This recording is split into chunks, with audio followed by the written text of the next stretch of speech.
really in charge. Penny Pritzker, who runs the Harvard Corporation, another corrupt billionaire, another pro-Israel billionaire, who's in charge of the endowment, who bought that position for herself by making a $100 million contribution to Harvard.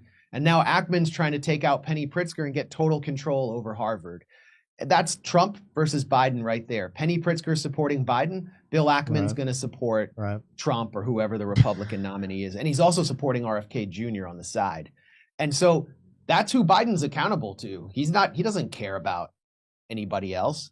Well, that's why. And that's who Trump's going to listen to on Israel, Palestine too. So that's American democracy. A bunch of billionaires fighting for control of the front-facing manager. And at the end of the day, coming together in support of Israel's genocide. Well, that's why very often you'll see people who consider themselves anti-establishment who will align with people like Elon Musk, and it's just it's just such a phenomena of oligarchy. It's the peasants picking which lord they are in service to. Pick your favorite demigod. What's the problem? Exactly. I like Liza Dwozga, by the way, has a whole bunch of Ukraine flags and. of course she does. Of course she does. The Nazis of Ukraine that we support. That's my favorite part, is watching that whiplash. All right, so Max, while we still have you, I just wanted to, I know you're not feeling great. I just wanted to get into a little bit, because I think a lot of people don't know where these stories come from, and you just dropped this last month. So this was in the Gray Zone, December 6th. Scandal-stained Israeli rescue group fuels October 7th fabrications. So these fabrications, just like the January 6th, the officers who were killed by the crowd, they just want to repeat it until people believe it. So just a little bit from this piece. Founded by a serial rapist known as the Haredi Jeffrey Epstein, Israeli ultra-Orthodox rescue group Zaka is responsible for some of the most obscene post-October 7th atrocity fabrications, from beheaded babies to mass rape to a fetus cut from its mother. Secretary of State Tony Blinken and President Joseph Biden have each echoed demonstrably false Zaka testimonies about Hamas atrocities. Marred by allegations of financial fraud, Zaka is leveraging October 7th publicity to raise unprecedented sums of cash. Its rival, United Hatzalah, has spun out bogus tales of babies baked in ovens as it closes in on a $50 million fundraising goal. So, Max, can you explain this? Who are these groups that have been putting these stories into the press that will not die? Well, Max, that is not a DEI writer's room. I can tell you that.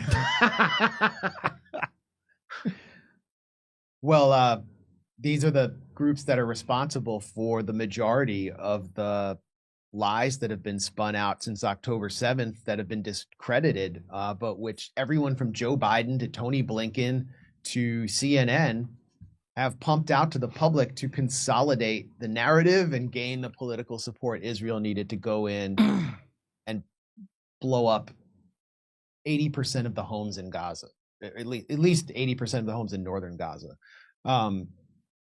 These are, I mean, it's all summed up there pretty well. The southern commander of Zaka, it's a supposed rescue group. And whenever you hear about testimonies from rescuers in U.S. media, they're always referring to them and specifically this character, Yossi Landau. He supposedly confirmed that babies had been beheaded in the kibbutzim outside Gaza. Totally false.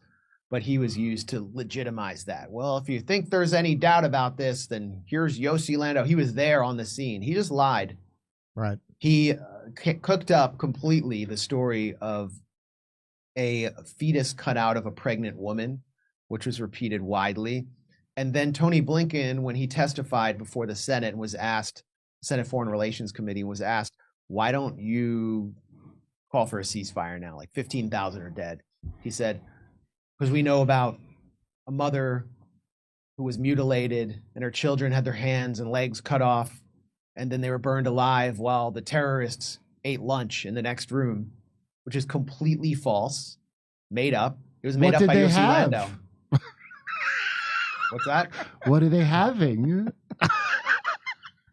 Go on. Yeah, I mean, No, well, I it's so I absurd, heard it's so that absurd story. that you want to. It's so absurd it like tempts humor, but I mean, the reality is, in many cases, when he's describing finding families that were burned, in many cases they were actually shelled by Israeli tanks, and this is pretty well confirmed. So Landau's a complete fraud. He said that anyone who questions him should be killed like the Hamas terrorists. So I guess he wants me to be killed. Zaka, the organization, as mentioned there, was founded by Yehuda Meshizahav, who is well known in the very closed-off Israeli ultra-Orthodox community in Jerusalem as the Haredi Jeffrey Epstein, or the Orthodox Jeffrey Epstein, because he really enjoyed raping boys and girls. He just would rape everybody. He would sexually molest anybody he could get his hands on. That was his reputation. That's a Jimmy Savile. That's way beyond. I was just Epstein. thinking of Jimmy Savile.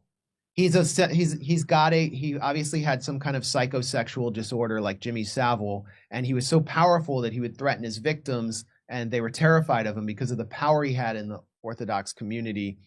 And the Israeli state really loved him because here you have all these ultra-Orthodox people who live in a closed-off, hermetic community.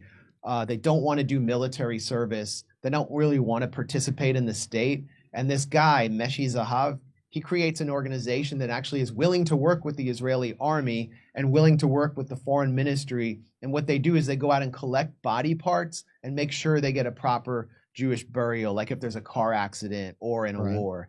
So they're getting the ultra-Orthodox to participate in the state. So they gave him the Israel Prize, which is like Israel's version of the Nobel Prize or Congressional Medal of Honor. And then like 2 days after he gets the prize, given to him, by the way, by the current defense minister, Yoav Gallant, who's overseeing the assault on Gaza, 2 days afterwards, all the allegations come out about him being a mega rapist of youth of both genders, and so he attempts suicide, goes into a coma. He died last year. The organization was under his control up until that point, this mass rapist.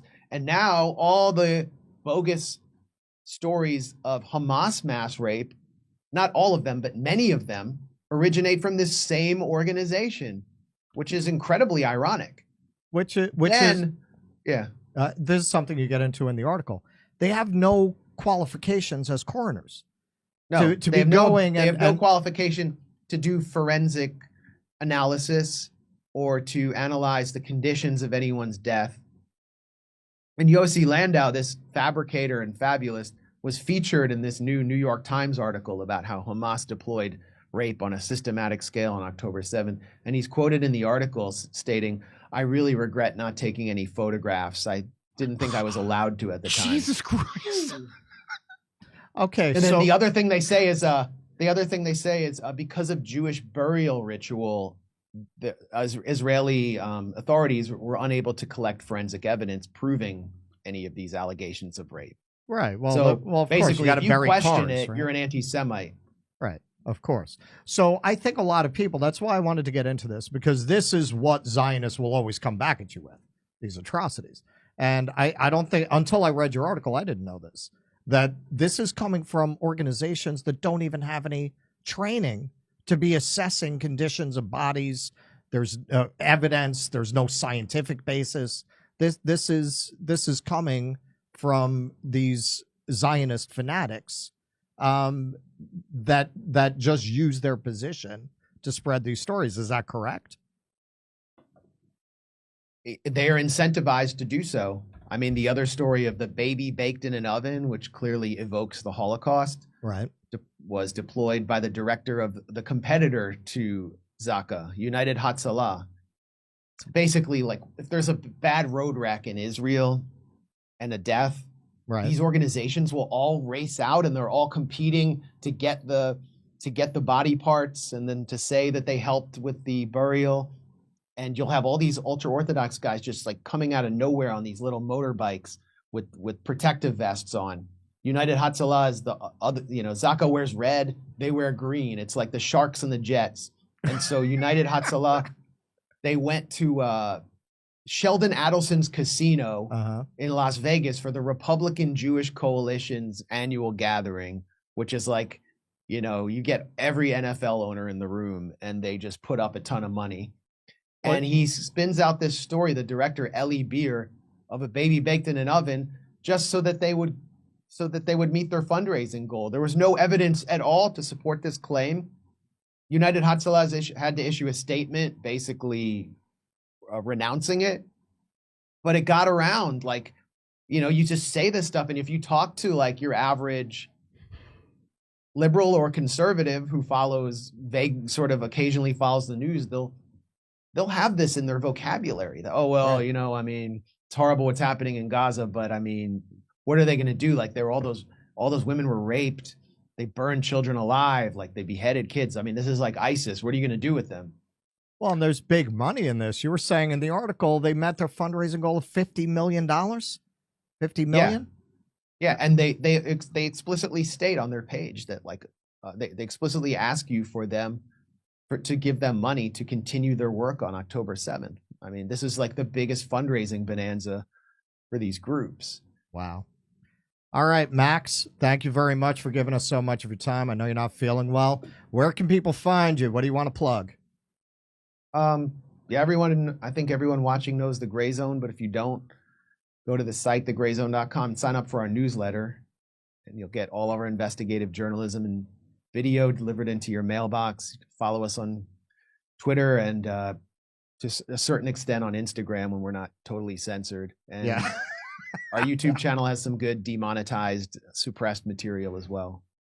All right, so go hunting for that suppressed, shadow banned Gray Zone material on Instagram, YouTube, and of course on the Gray Zone site, where you'll find some great journalism. Max, it was great finally meeting you. You too, Russell, Keaton, and good seeing you, Kurt. Later, brother.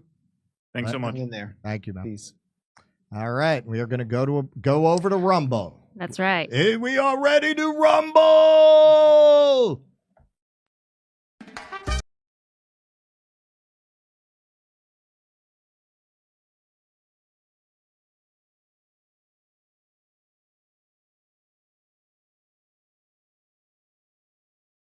Hey, thanks for checking out our YouTube channel. Subscribe by clicking on that button down there for more AM Joy and the rest of MSNBC. And click on any of the videos right here to watch the latest interviews and highlights. And you can get more videos from MSNBC for free every day with our newsletters. Just visit